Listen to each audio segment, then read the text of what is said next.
In 1945, Los Alamos, some of the smartest people to ever live, finished their design for the most dangerous weapon to ever exist, the atomic bomb.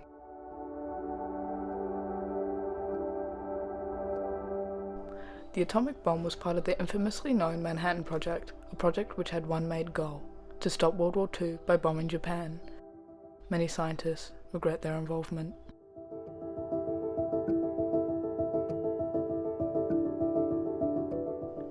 The atomic bomb is one of the most powerful weapons ever created. The first tests of the atomic bomb occurred on July 16th of 1945 during what is known as the Trinity Test. The bomb detonated at the Trinity Test was given the nickname of Gadget. It was a large plutonium steel globe which was dropped at 4:29:45 a.m. The atomic age had begun. Nuclear bombs work differently to that of a conventional weapon such as TNT. Weapons like TNT use chemistry to break apart the chemical bonds to produce the surge of energy that causes one explosion. Atomic weapons, on the other hand, use physics to break apart the atomic bonds in an element, such as uranium or plutonium.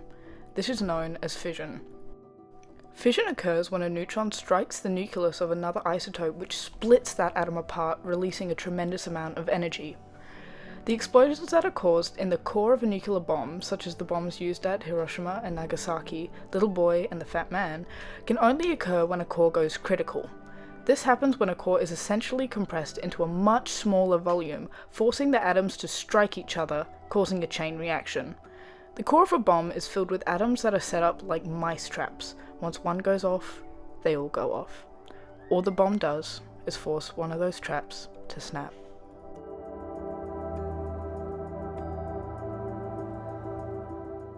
(8:15, August 6, 1945). A plane, Enola Gay, piloted by Colonel Paul Tibbets, assumed to be a passing American plane by the Japanese civilians, drops Little Boy, a large uranium-powered nuclear bomb from 31,000 feet in the air. The second the bomb detonates, a light brighter than 1,000 stars and a fireball as hot as the surface of the sun rips and rages throughout the city, destroying nearly 70% of buildings and instantly vaporizing anyone near or in the epicenter.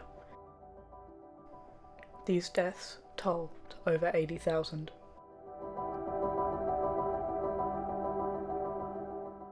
11:02 a.m., August 9th, only 3 days later, the second bomb, the Fat Man, is dropped. Originally, the bomb was intended for Kokura Arsenal, but due to the weather conditions and aircraft gunfire, the target was switched. The bomb hit its target in a factory area over the city.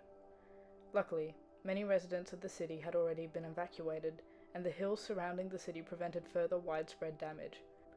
This did not entirely protect the city, however, because roughly 30,000 people were instantly vaporized by the blast, their shadows hauntingly etched into the floors and walls.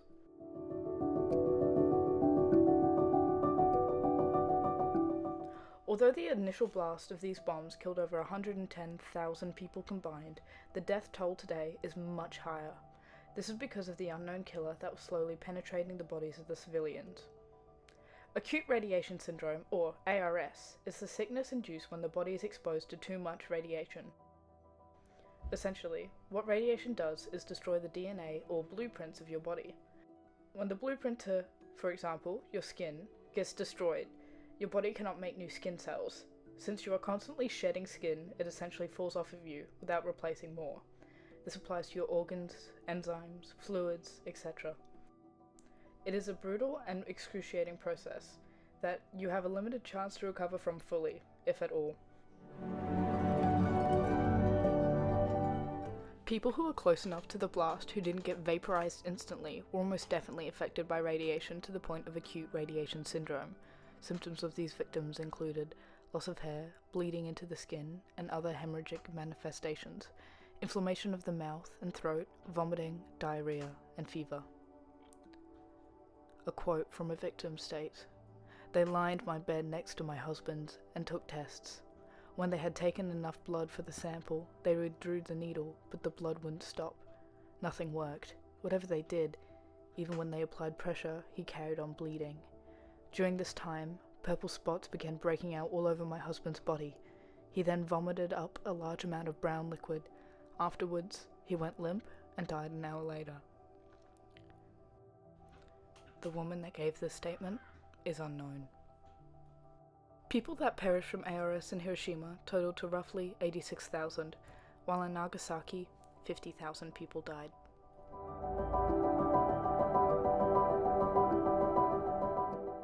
Although so many people were killed/injured, homes and businesses, livelihoods were all lost.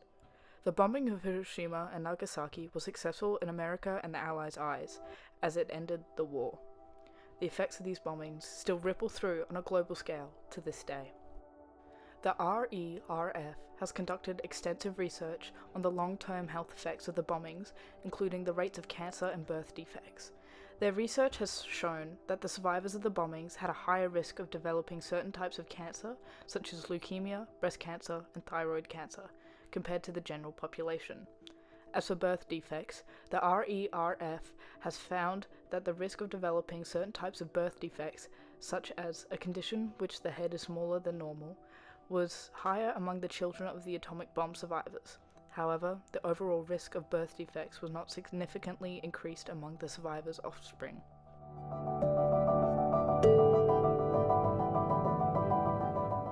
Nuclear weapons have started to be produced at an alarming rate. However, thankfully, Hiroshima and Nagasaki are the only cases of an atomic bomb ever being used offensively. In the 75 years since the war, the world's nuclear stockpile has skyrocketed to over 13,000, with 90 of those being owned by either the US or Russia. This makes the threat of war more daunting than before. The effects now are well known, the tensions are high, the fears are very, very real. The only protection you have against nuclear weapons is to have nuclear weapons yourself. Essentially, we are now currently all in a nuclear stalemate. Nuclear weapons should not be used in war ever again, as it could possibly kill us all. May all of those killed in the explosions of Hiroshima and Nagasaki rest in peace.